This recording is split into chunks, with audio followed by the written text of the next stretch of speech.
Please title these notes Graphs 13 Notes, Tricky Concepts, and write today's date. By the end of this lesson, you should be able to do some of the really oddball questions in this unit that the AP test throws at you. So let's start with one of them. If f of x is greater than 0, f prime of x is less than 0, and f double prime of x is greater than 0, sketch a possible graph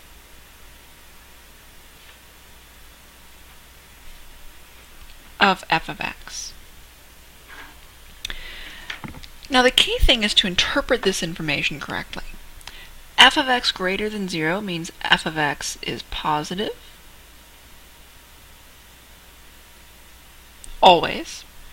F prime of x is less than 0. If we translate to f of x, that's f of x is decreasing. And f double prime of x being greater than 0, that translates to f of x is concave up. So what this is really asking us to do is it's asking us to sketch the graph of a function that stays entirely above the x-axis, is decreasing continuously, and is concave up. So really, if we think about that concave up U shape, we can only use the decreasing part. So we have something that's going to look something like, pick a different color,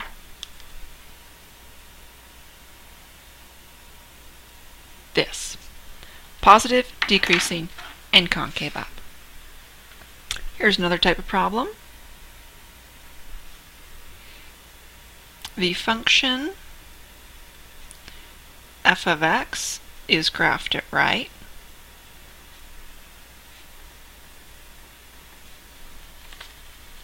So here's our little f of x.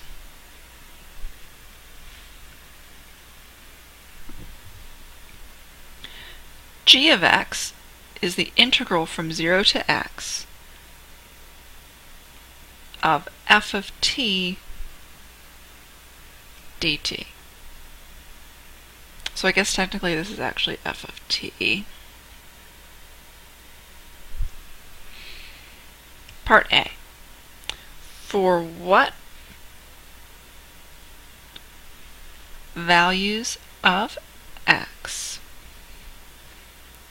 does f of x, g of x, have a relative minimum?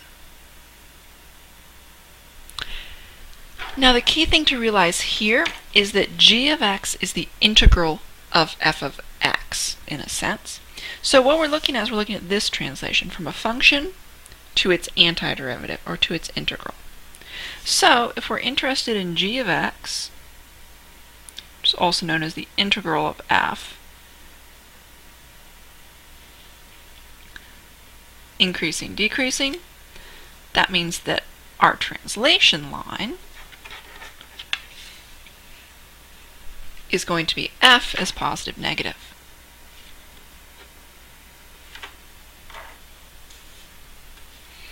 So we can see where it's positive and negative. So let's see, -5, positive prior to that, then negative until -1, then positive after that. So that means that we can fill in this line,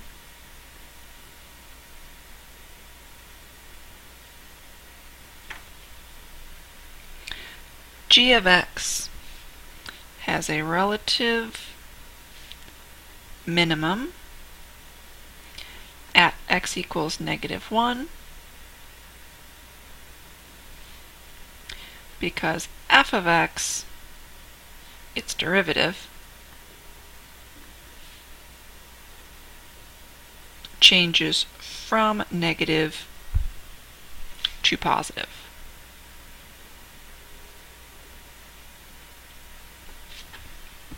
Note that I'm not using this 0 up here really at all. The reason is that basically this just gives me an initial condition for g of x. We know that the integral from 0 to 0 is going to be 0, or actually from any number to itself is going to be 0. So really all this 0 tells me is that g of x, when x is 0, g of x is going to be 0. It has no impact on where g of x has a relative minimum because all that happens if this number changes is that this g of x equation shifts up and down, but that doesn't change relative maxima and minima. For part B, let's find for what values of x does g of x have an inflection point.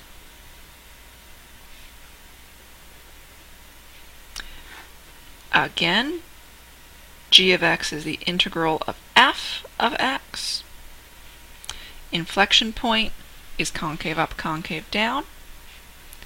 We're given f of x, so using our translation, concave up and down, it goes to increasing, decreasing. Looking up here, we can see decreasing until x equals -3,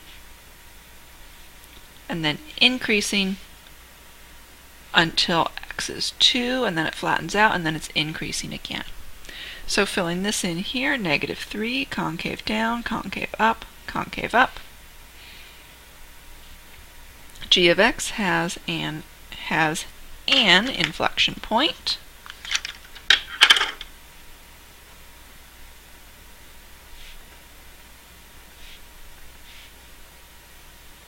At x equals, oops, that should be a negative.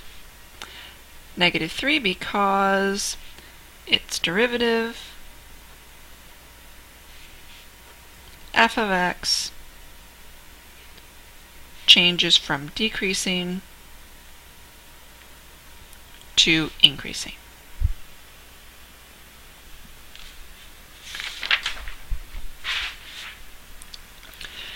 The next problem has some similar concepts, but it asks you to think a lot more deeply about that initial condition.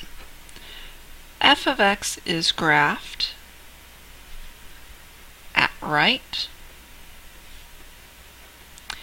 if g of x is the integral from 1 to x of f of x. First thing we want to do is evaluate g of 1. Well, we can just plug that in right here. G of 1 equals the integral from 1 to 1. We can just stop there no matter what this is. Oops, I should have dx. The integral from something to itself is automatically 0. At what value, if any, of x is g of x tangent to the x-axis? So this one's going to take a little bit of thinking. What does tangent to the x-axis mean? Well, tangent to the x-axis, we know the x-axis, this is a line like any other. Slope is 0 because it's a flat line. Value equals 0. So tangent to the x-axis means g of x has to have a slope of 0, or excuse me, g of x has to have a value of 0, and the slope of g of x has to be 0. So the slope of the tangent line is g prime.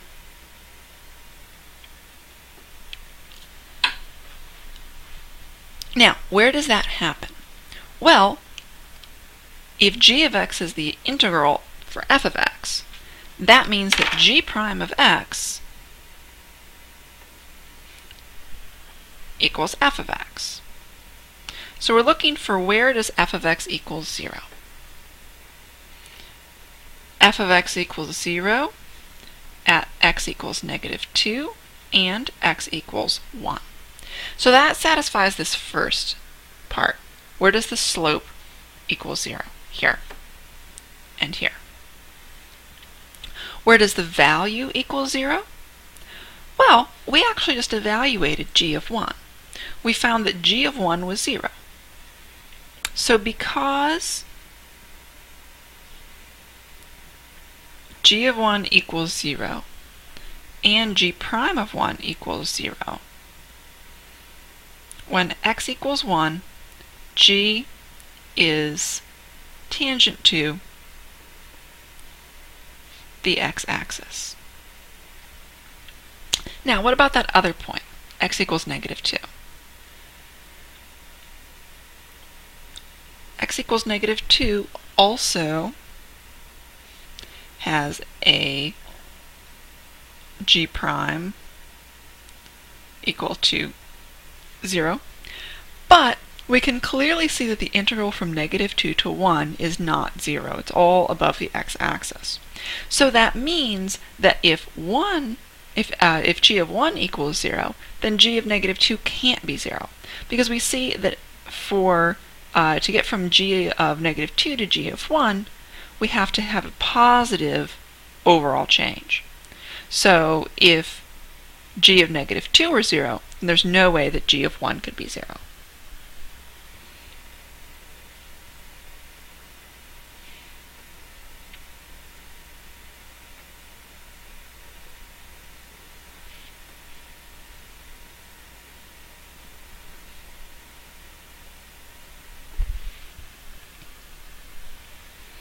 Because the integral from -2 to 1 of f of x dx is not equal 0, that means g of 2 can't be 0.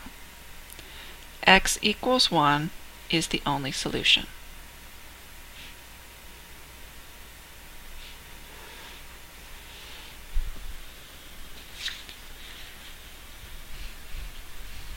That's a pretty tricky one. Let's look at a different type.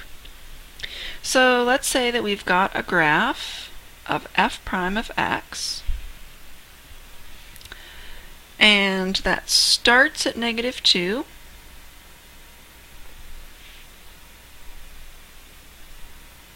ends at 2, and we're told that it looks something like this.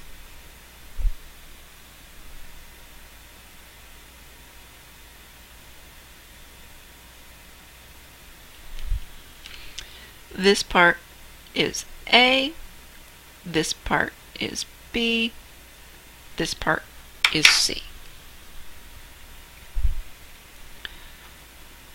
F prime of x is graphed at left if A is greater than B, which is greater than C, at what value on the interval -2 to 2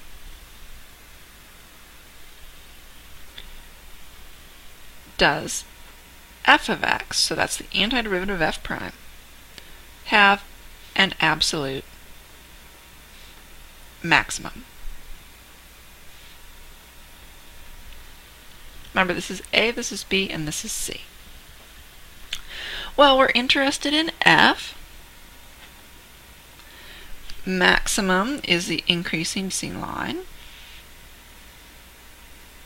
We have f prime, so this must be positive, negative. Oops, going from -2 to 2. So we've got positive, then negative, then positive again.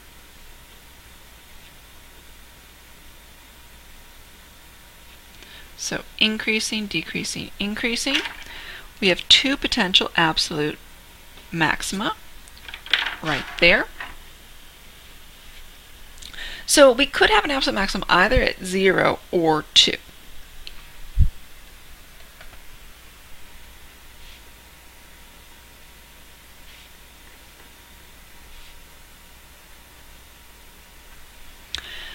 Problem is that we can't find numbers here. We just know one thing about this. We know that this is B and this is C, and we know that B is bigger than C. So the thing is that B, we know this area under the curve, that's the of f prime of x from 0 to 1. That's the change in f of x from 0 to 1.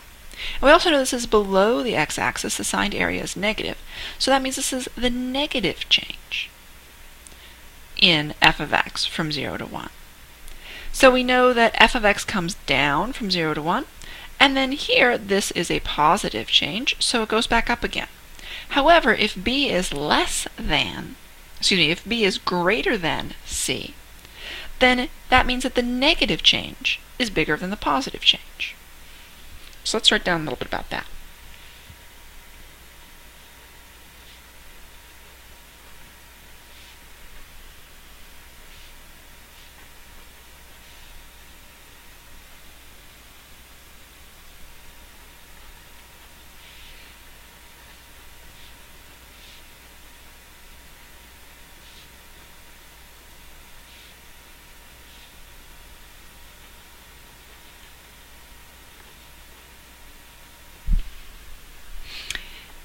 If b is greater than c, like it says in the problem, f of x goes down more than it comes up on the interval 0 to 2. So if f of x goes down more than it comes up, that means that the point f of 0 is greater than f of 2. We're imagining it's something like this. Wherever f of x is here, it goes down a bunch, and then up not as much. That's not a good drawing. Try it again. F of x is going to go down a bunch, and then up not as much. So that means that f of 0 is higher than f of 2.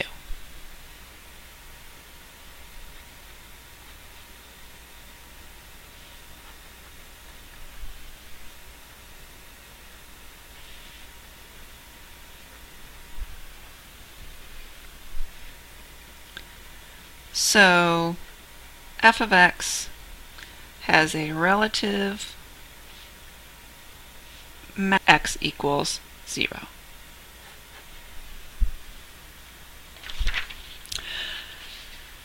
Calculator.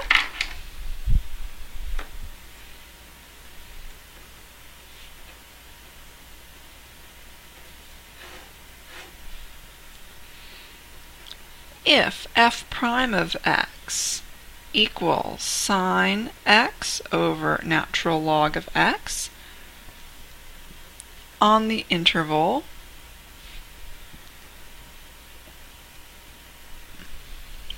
two to 7, does f of x attain its absolute minimum on this interval?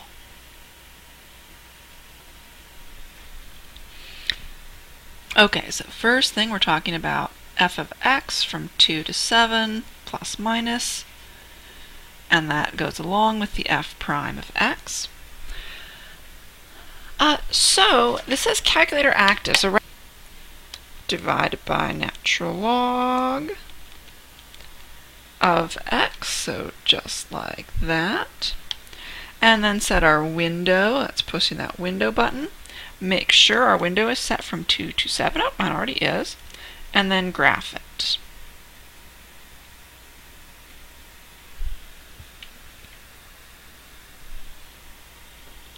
So what happens, it's a little bit hard to see, but we have something that looks like this.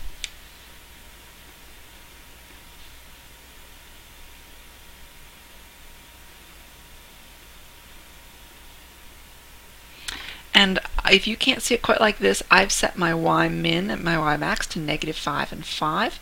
Do that and narrow it down until you can see clearly that there's 1, 0 here and 1, 0 here. So it looks something like that. Okay, so we don't know what these numbers are exactly. They're not important right now. I'm just going to call them A and B. We can see that f prime of x is positive until A. It is negative until B. And then it is positive again. So that means, looking right over here, from A to be increasing, decreasing, increasing. There are two options for an absolute minimum. Now this is coming to be important, so that means that we should go ahead and find what that value is. So here we're going to use the zeros command on the calculator. And calc, mine says root, yours is going to say 0, but in either case it's that second one. So I'm going to go over and turn just a little bit to the left, hit enter, go past the zeros, turn a little bit to the right, hit enter, and the root is at x equals 6.283, more, but always at least 3. So that means the absolute minimum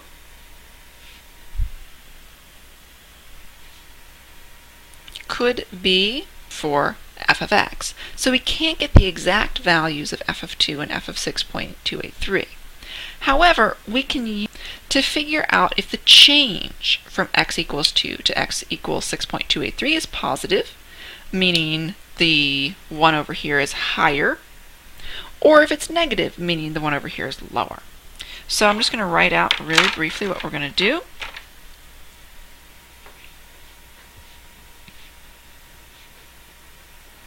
If we can find the integral from 2 to 6.283 of f prime of x, that tells us if f of 6.283 is higher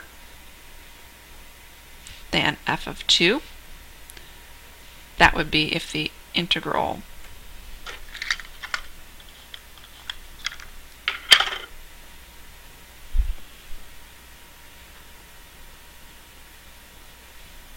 or lower if the integral is negative. So let's put that in the calculator. Finite integral of sine x divided by ln x, comma x, comma 2, comma 6.283. And when I do that, remember finite integral, that's math 9 right there.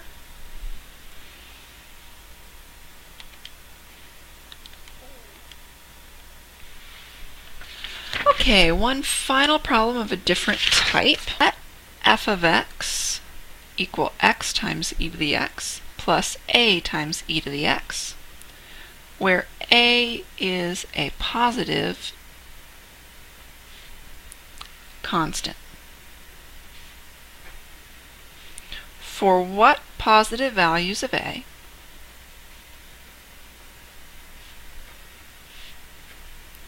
does f of x have a relative minimum at x equals negative 3? So we're dealing with f of x. Minimum is the increasing decreasing line. We've got an equation, so we must be dealing with plus minus, and that translates to f prime, so we clearly need an f prime.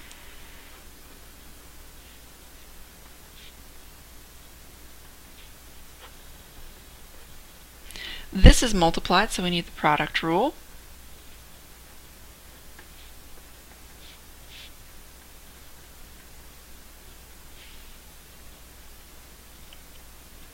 However, this is just a constant, so it's just along for the ride.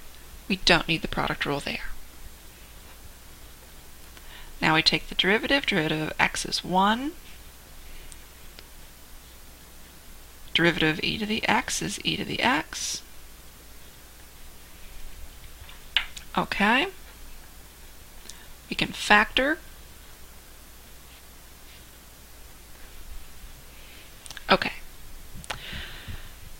So now, when we come back up here, we're told that f of x has a relative minimum at x equals -3. So actually, I'm going to go ahead and fill that in. We're going to kind of go the other way. -3 relative minimum. So that means that this has to be negative and this has to be positive.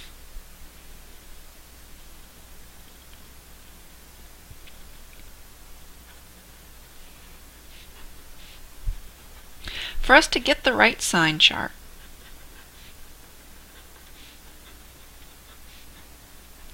for f prime of x, f prime of -3 must equal 0. So let's start there.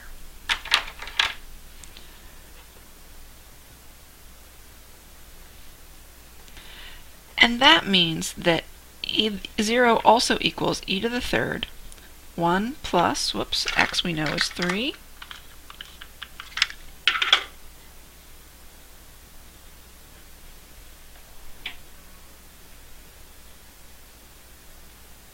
try that again, that's 3, there we go. Okay, something is never going to equal 0. So we need 0 to equal 1 plus -3 plus a. So that means that 0 equals -2 plus a. That means a equals 2. Check that this produces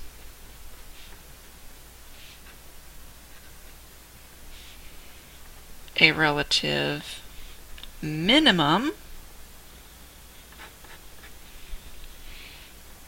if f prime of x equals, let's see, so that would be e to the x, 1 plus x, and now we know that a is 2.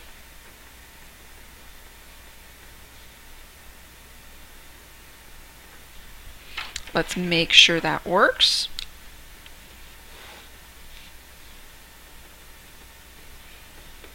And we can see that -3 is indeed the 0. We just checked that.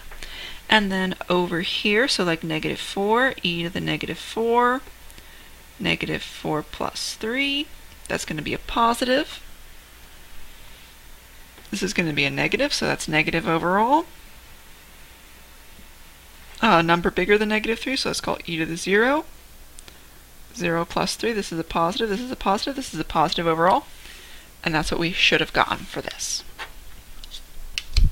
This concludes these notes.